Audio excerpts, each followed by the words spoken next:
ಇರೋದೇ ಅದು ಇತ್ತು. ಮೂರು ಸರಿ ಕನಿಷ್ಠ ಬೆಂಬಲ ಬೆಲೆ ಕೊಡ್ರಿ ಅಂತ ಕೇಳ್ತಿದ್ದಾರೆ ಅವರಿಗೆ. ಕೃಷಿ ಮಂತ್ರಿಗಳು ಉತ್ಪನ್ನಗಳು ಏನಿದೆ ಕೃಷಿ ಉತ್ಪನ್ನ ಅದ್ರದ್ದು ಏನು ಉತ್ಪಾದನಾ ವೆಚ್ಚಕ್ಕಿಂತ ಏನು ಖರ್ಚಾಗುತ್ತೆ ಅದು ಡಬಲ್ ಕೊಡಿ ಅಂತ ಕೇಳಿದ್ದಾರೆ. ಏನು ತಪ್ಪಿದೆ ಅದರಲ್ಲಿ?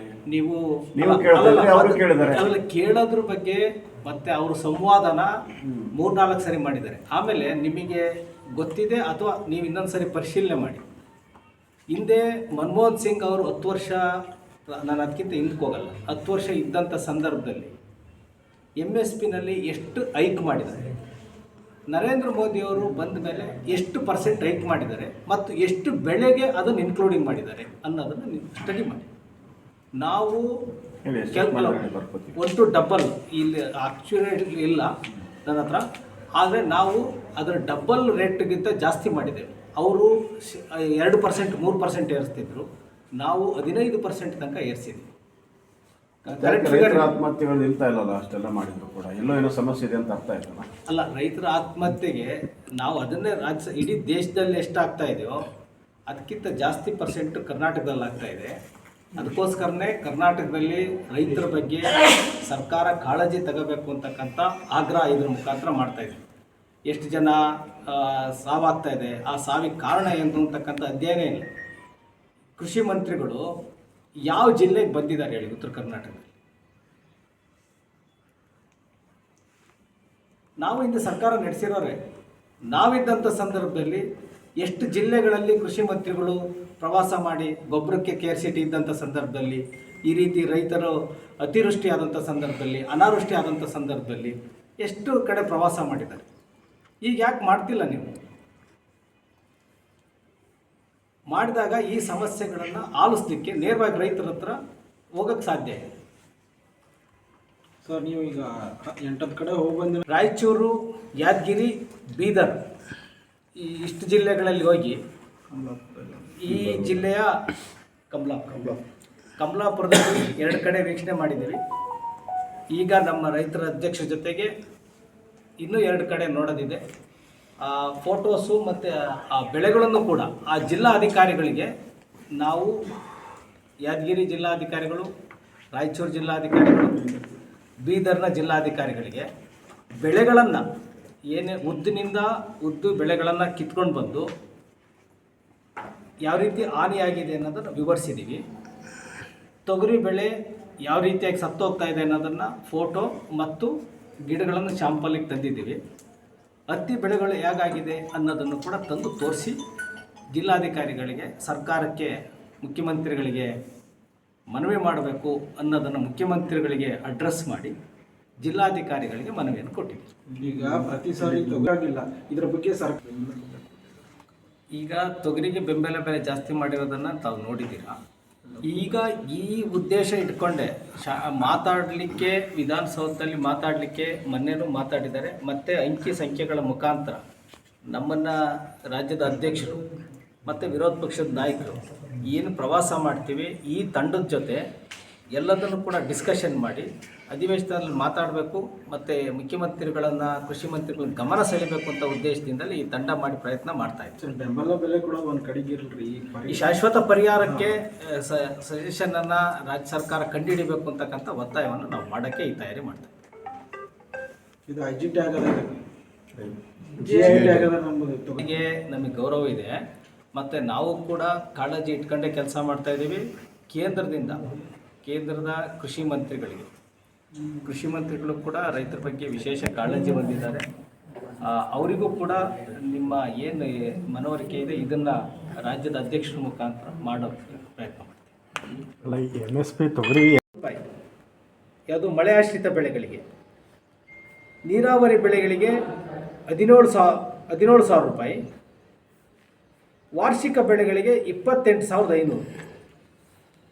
ಈ NTRF ನಾರ್ಮ್ ಪ್ರಕಾರ ಕೊಟ್ಟಿರ್ತಕ್ಕಂಥದ್ದನ್ನು ತಾವೆಲ್ಲರೂ ಕೂಡ ಗಮನಿಸಿದ್ದೀರಿ. ಈ ಸರ್ಕಾರಕ್ಕೆ ರೈತರ ಬಗ್ಗೆ ಕಾಳಜಿ ಇಲ್ಲದೇ ಇರೋದ್ರಿಂದ ಈ ಹಣವನ್ನು, ಇದು NTRF ನಾರ್ಮ್ಸ್ ಪ್ರಕಾರ 75% ಕೇಂದ್ರ ಸರ್ಕಾರ ಕೊಡುತ್ತೆ, 25% ರಾಜ್ಯ ಸರ್ಕಾರ ಕೊಡಬೇಕು. 25% ರಾಜ್ಯ ಸರ್ಕಾರ ಕೊಟ್ಟು ಕೇಂದ್ರ ಸರ್ಕಾರವನ್ನು ಇವತ್ತಿನ ತನಕ ಕೇಳಿಲ್ಲ. 25% ಇದನ್ನು ತುಂಬಿ ನಾವಿವತ್ತು ಈ ರೇಟ್ ಅಲ್ಲ, ಏಕೆಂತಂದರೆ ಅವತ್ತಿಂದ ಇವತ್ತಿನ ತನಕ ಬೆಳೆಗಳು ರೇಟ್ ಜಾಸ್ತಿ ಆಗಿದೆ. ನಮ್ಮ ಜೀವನದ ರೇಟು ಕೂಡ ದರಪಟ್ಟಿಗಳು ಕೂಡ ಜಾಸ್ತಿ ಆಗಿದೆ. ಹಾಗಾಗಿ ಇವತ್ತು ನೀವು ಕನಿಷ್ಠ 25ರಿಂದ 30 ಸಾವಿರ ಕೊಡಬೇಕು.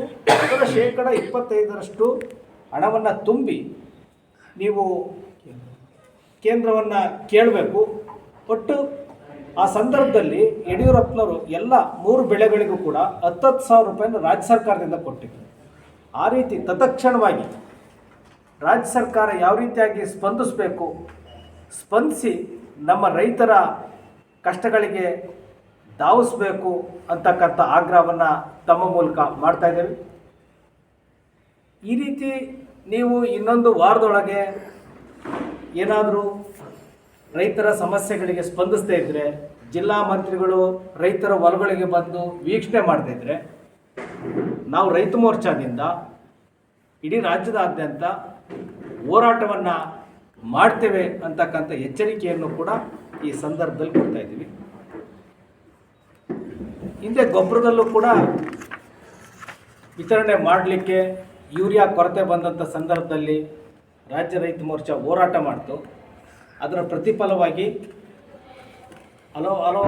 ಹಲವಾರು ಕಡೆ ಗೊಬ್ಬರ ಸಿಕ್ತು ಮತ್ತು ಏನು ಕದ್ದು ಮಾರಾಟ ಮಾಡ್ತಿದ್ರು ಅಂಥವರನ್ನು ಕೇಸ್ ಹಾಕಲಿಕ್ಕೆ ಪ್ರಾರಂಭ ಆಯಿತು. ಸ್ವತಃ ಮುಖ್ಯಮಂತ್ರಿಗಳೇ ಪೊಲೀಸ್ನ DG ಮತ್ತು IG ಆದೇಶ ಮಾಡಿದರು. ನಮ್ಮ ಹೋರಾಟದ ಪ್ರತಿಫಲವಾಗಿ ಆದೇಶ ಮಾಡ್ತಾರೆ, ಎಲ್ಲರಿಗೂ ಕೂಡ ಕ್ರಿಮಿನಲ್ ಕೇಸ್ ಹಾಕಿ ಅಂತ. ಅದರಲ್ಲಿ ಒಂದಷ್ಟು ರೈತರಿಗೆ ಅನುಕೂಲ ಆಯಿತು.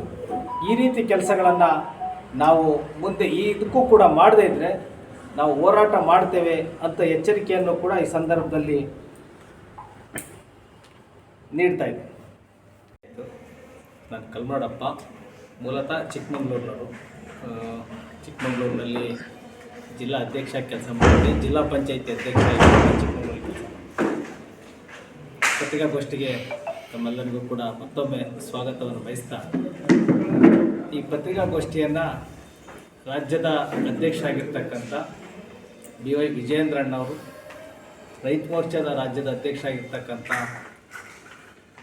AS ಪಾಟೀಲ್ ನಡುವೆ ಸಾಹೇಬರ ಸೂಚನೆಯಂತೆ ಇವತ್ತು ರಾಜ್ಯದಾದ್ಯಂತ, ವಿಶೇಷವಾಗಿ ಕಲ್ಯಾಣ ಕರ್ನಾಟಕದಲ್ಲಿ ಮತ್ತು ಉತ್ತರ ಕರ್ನಾಟಕದಲ್ಲಿ, ಕಿತ್ತೂರು ಕರ್ನಾಟಕದಲ್ಲಿ ಅತಿವೃಷ್ಟಿಯಿಂದ ಏನು ಬೆಳೆಗಳಿಗೆ ನಾಶ ಆಗಿದೆ, ಪೈರು ರೈತನಿಗೆ ಸಿಗ್ತಾ ಇಲ್ಲ, ಆ ಉದ್ದೇಶ ಇಟ್ಕೊಂಡು ಇವತ್ತು ಎಲ್ಲ ಜಿಲ್ಲೆಗಳಿಗೋಗಿ ರಾಜ್ಯದ ತಂಡಗಳು, ನಮ್ಮ ಜಿಲ್ಲಾಧ್ಯಕ್ಷರು ಮತ್ತು ಜಿಲ್ಲಾ ರೈತ ಮೋರ್ಚಾದ ತಂಡದೊಂದಿಗೆ ಅಧ್ಯಯನ ಮಾಡಬೇಕು, ಯಾವ್ಯಾವ ಬೆಳೆಗಳು ನಷ್ಟ ಆಗಿದ್ದಾವೆ ಅಂತಕ್ಕಂಥದ್ದನ್ನು ವೇಗಾಗಿ ಮಾತಾಡ್ತಾರೆ.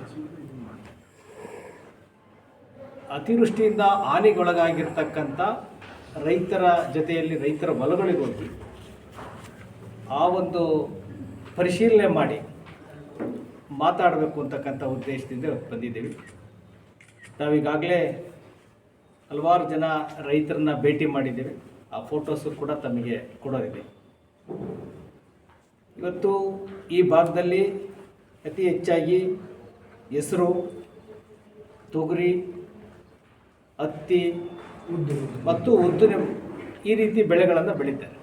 ಕಬ್ಬು ಕೂಡ ಅಲ್ಲಲ್ಲಿದೆ.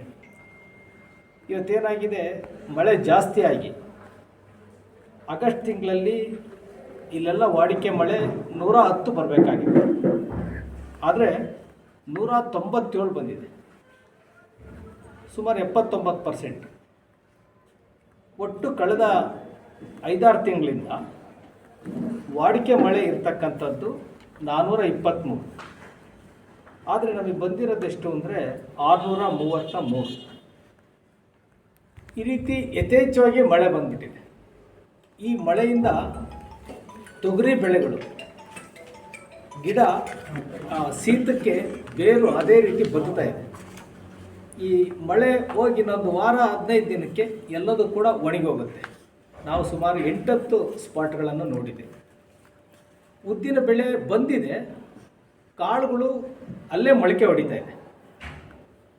ರೈತರಿಗೆ ಕೇಳಿದರೆ ಒಕ್ಕಲಾಟ ಅಥವಾ ಕಣಬದ ಕೆಲಸ ಮಾಡಿದರೆ ಅದನ್ನು ದುಪ್ಪಟ್ಟು ಖರ್ಚಾಗುತ್ತೆ. ಇವಾಗ ಅದನ್ನು ಉಪಯೋಗಕ್ಕೂ ಮಾರಾಟ ಮಾಡಲಿಕ್ಕೆ ಯೋಗ್ಯ ಅಲ್ಲ. ದನಗಳಿಗೆ ಹಾಕೋಕ್ಕೆ ಅಂತ ಏನಾದ್ರು ಒಕ್ಕಲಾಟ ಮಾಡಿದರೆ ಮತ್ತೆ ಇನ್ನೊಂದು ಬೆಳೆ ಬೆಳೆಯುವಷ್ಟು ಖರ್ಚಾಗುತ್ತೆ. ಉದ್ದು ಕೂಡ ಅದೇ ರೀತಿಯಾಗಿದೆ, ಹೆಸರು ಕೂಡ. ಮತ್ತು ಹತ್ತಿ ಹೂವು ಏನಾಗ್ತಾ ಇದೆ, ಶೀತಾಗಿ ಹೂವು ಉದುರೋಗ್ತಾ ಇದೆ. ಮತ್ತು ಗಿಡನೂ ಕೂಡ ಶೀತ ಜಾಸ್ತಿಯಾಗಿ ಬತ್ತುತ್ತಾ ಇರ್ತಕ್ಕಂಥ ಪರಿಸ್ಥಿತಿ ಇದೆ. ಈ ರೀತಿ ಬೆಳೆಗಳು ನಷ್ಟ ಆಗಿರ್ತಕ್ಕಂಥ ಈ ಸಂದರ್ಭದಲ್ಲಿ ರಾಜ್ಯ ಸರ್ಕಾರ ಕಣ್ಮುಚ್ಚಿ ಕೂತಿದೆ. ರೈತರಿಗೆ ಭರವಸೆಯ ಹೇಳಿಲ್ಲ. ಯಾವುದೇ ಉಸ್ತುವಾರಿ ಮಂತ್ರಿಗಳು ಆ ರೈತನಿಗೆ ಆಶ್ವಾಸನೆ ಕೊಡೋ ರೀತಿಯಲ್ಲಿ ರೈತರ ಹೊಲಗಳಿಗೆ ಬಂದು ಭೇಟಿ ನೀಡಿಲ್ಲ. ಮತ್ತು ನಮ್ಮ ಆಗ್ರಹ ಇದೆ, 1 ಹೆಕ್ಟೇರ್ಗೆ ಸುಮಾರು 25,000ದಿಂದ 30,000 ರೂಪಾಯಿಗಳನ್ನು ರೈತ ಸಂಕಷ್ಟದಲ್ಲಿದ್ದಾನೆ, ಅವನಿಗೆ ಅಷ್ಟು ಹಣವನ್ನು ಕೊಟ್ಟು ಅವನನ್ನು ಕಣ್ಣೀರು ಒರೆಸಬೇಕು. ಮತ್ತು ಹಿಂದೆ ಯಡಿಯೂರಪ್ಪನವರು ಒಬ್ಬರೇ ಮುಖ್ಯಮಂತ್ರಿ ಇದ್ದರು, ತಾವೆಲ್ಲ ಮಾಧ್ಯಮ ಸ್ನೇಹಿತರು ನೋಡಿದ್ದೀರಿ. ಅವತ್ತು ಯಾವುದೇ ಮಂತ್ರಿಗಳಿರಲಿಲ್ಲ, ಅವರೊಬ್ಬರೇ ಇಡೀ ರಾಜ್ಯದಾದ್ಯಂತ ಕಿತ್ತೂರು ಕರ್ನಾಟಕದಲ್ಲಿ, ಕಲ್ಯಾಣ ಕರ್ನಾಟಕದಲ್ಲಿ ಪ್ರವಾಸ ಮಾಡಿ ಅವತ್ತು ಪ್ರಕಾರ ಇರೋದೇ ಅಷ್ಟು. ಅದಕ್ಕೆ ಎಕ್ಸ್ಟ್ರಾ ನಾನು ಪ್ರತಿ ಹೆಕ್ಟೇರ್ಗೆ NDRF ನಾರ್ಮ್ಸ್ ಪ್ರಕಾರ 25,000ರಿಂದ 30,000 ಕೊಡಿ. ನೀವು ರಾಜ್ಯ ಸರ್ಕಾರ 10,000 ಹಿಂದೆ ನಮ್ಮ ಸರ್ಕಾರ ಕೊಟ್ಟಿದೆ. ಯಡಿಯೂರಪ್ಪನ ಸರ್ಕಾರ 19-20ರಲ್ಲಿ ಏನು ಈ ನಾರ್ಮ್ಸ್ ಹೇಳ್ತಾ ಇದ್ದೀನಿ, ಇದಕ್ಕೆ ಅಡಿಷನಲ್ ಆಗಿ ರಾಜ್ಯ ಸರ್ಕಾರ 10,000 ರೂಪಾಯಿಗಳನ್ನು ಕೊಟ್ಟಿದೆ. ಅದ್ರ ಜೊತೆಗೆ 10,000 ಕೊಡಿ, ಅಲ್ಲಿಗೆ 35,000 ಕೊಡಬೇಕು ಅಂತಕ್ಕಂಥ ಆಗ್ರಹ.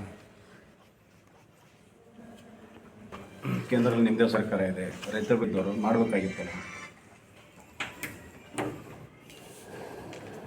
ಇಲ್ಲಿ ಕೇಂದ್ರದಲ್ಲಿ ಸ್ವಾಮಿನಾಥನ್ ಆಯೋಗ ಇರೋದು ರಾಷ್ಟ್ರ ಮಟ್ಟದಲ್ಲಿ. ಅದ್ರ ಬಗ್ಗೆ ರಾಷ್ಟ್ರೀಯ ನಾಯಕರು, ರಾಜ್ಯ ನಾಯಕರು